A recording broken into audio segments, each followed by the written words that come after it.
So mga idols, no, mga kasama, mga kaigsunan o live ka karon diri dapita sa National Highway sa Buena Vista, no, alubihin atong i-cover, no, kining usa ka entrapment operation sa Regional Intelligence Division o sa Central Office, no, LTO Manila.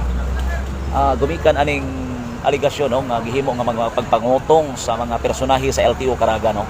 Mao nila sakyanan, no, sa LTO Caraga. Unya mao ni mga gamit, no, nga sakyanan kini. Mao ni siya. Unya gani mga idol, mga kasama, no, makita nato ang mga personahe sa LTO nga nakapusas na karon ng mga panahon na. Kini mao ni sila, no, nakapusas na karon ng mga panahon na.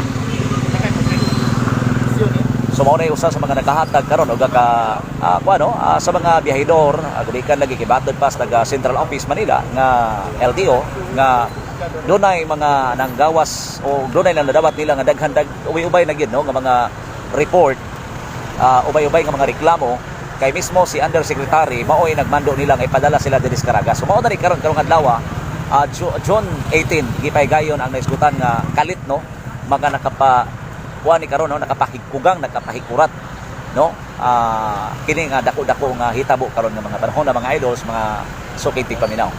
Mao nang from time to time mo update bahin aning naisgutan nga pagpang search, no, search nila.